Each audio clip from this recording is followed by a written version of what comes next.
Today we begin talking about various rules for exponents and a method for writing very large and very small numbers called scientific notation.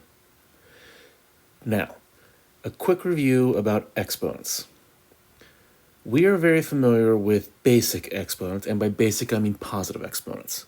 So I'm going to be writing a few things down here real fast in this video that you don't necessarily need to copy. I'm going to then erase them so I can put the answers to these example problems. But the basic idea here is we are familiar with like 2 to the first power being a single 2. 2 to the second power being 2 2's that are multiplied, so having a value of 4. 2 to the third power being 3 2's multiplied, which has a value of 8. 2 to the fourth power is 4 2's being multiplied, which has a value of 16, so on and so on. And I mentioned way back at the beginning of the year when we were dealing with exponents that the 0 power, anything except 0, that has a power of 0 means you have no 2's, and it has an invisible value of 1. And I'm just going to write an extra 2 here to show us that the value of 2 is in fact 2. Now today we're going to be dealing with negative exponents. So 2 to the negative 1, 2 to the negative 2. I think this will be enough to get the idea going. Now, I want you to look at something. If I were to start at this 1 and come to the right, to make it to 2, I have to multiply by 2. To get from 2 to 4, I multiply by 2. To get from 4 to 8, I multiply by 2. To get from 8 to 16, I multiply by 2. So if I want to keep running this chain to the right, with 2 to the fifth power, it would be 32. 2 to the sixth power would be 64. I'm just constantly multiplying by 2. But that's not too awfully surprising. That's just how exponents work. What we're looking at, and what's weirder, is what happens if you start all the way at the right edge at 16 and say, okay, how do I come back to 8? Well, I'm dividing by 2. How do I get from 8 to 4? I divide by 2. How do I get from 4 to 2? I divide by 2. How do I get from 2 to 1? I divide by 2. So to run this chain to the left, I'm constantly dividing by 2. Well, that would mean that 2 to the negative 1 power is going to be 1 divided by 2, which is a half. And to get from 2 to the negative 1 to 2 to the negative 2, we're going to divide by 2.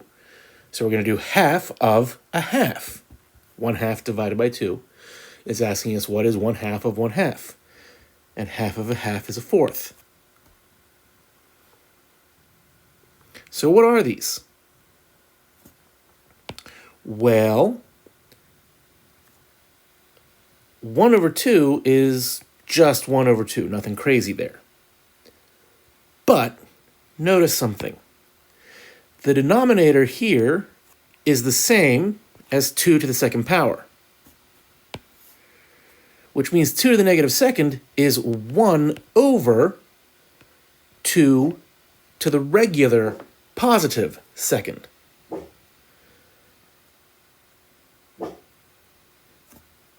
And secretly, and I'll grab a different color to show this, this 2 in this denominator of 1/2 is the same as this 2 from 2 to the first power. So what we're looking at is negative exponents become fractions.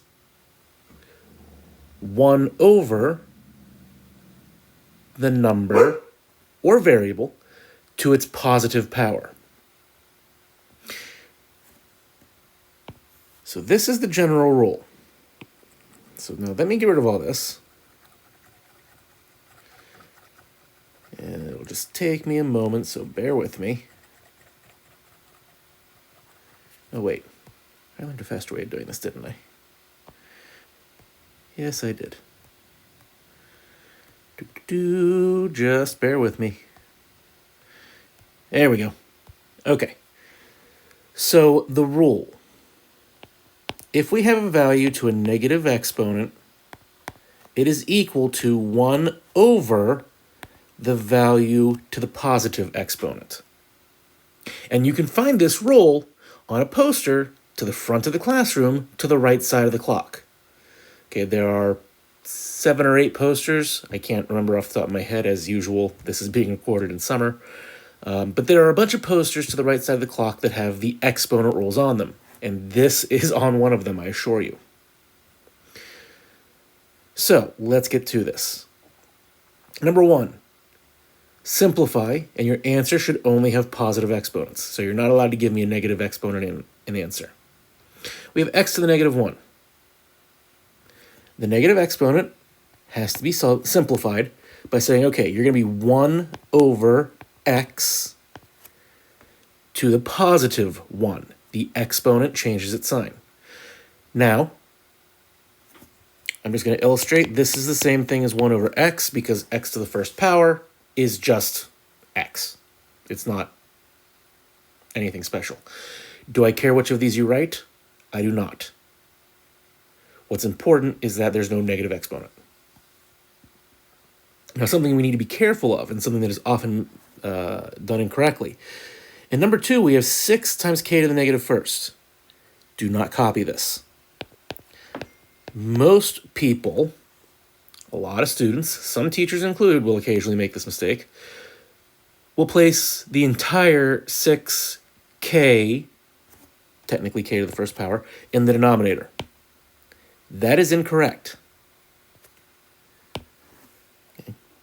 And that is because, really, only the k has the negative exponent. The 6 does not have an exponent. It is joined to the k by multiplication. So really, only this needs to be changed. The 6 is still a 6. Now, I know we haven't really touched on fractions too much this year, but fraction multiplication, we give this a denominator. 6 times 1 in the numerator is 6. In the denominator, 1 times k to the first is k to the first.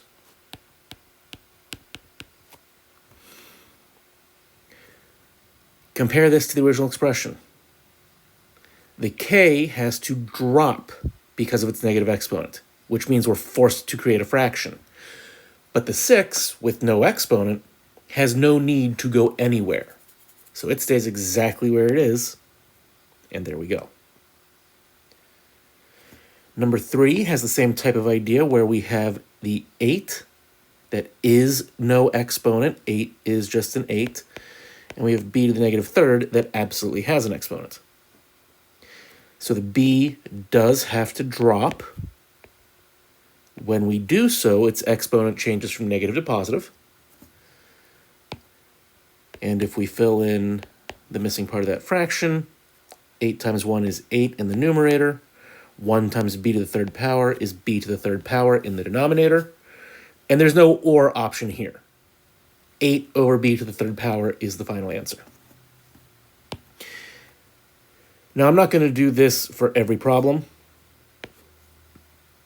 From now on, I'm just going to say, like for number 4, the 3 is absolutely fine as it is, but the n to the negative 1, because of its negative exponent, is required to drop. So we create the fraction, drop the n down, and change its exponent from a negative value to a positive value.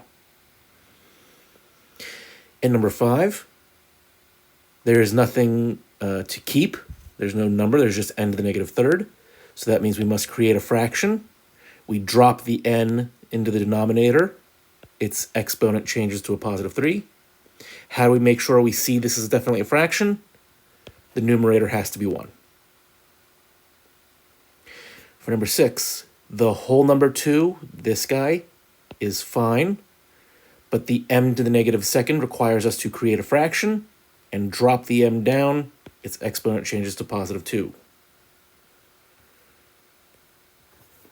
I invite you to pause and try number 7, 8, and 9. In number 7, the positive 2 stays, the a drops and its exponent changes. In number 8, the 5 stays, the u drops, and its exponent changes from negative to positive. In number 9, the 8 stays, the n drops, and the exponent changes from negative to positive.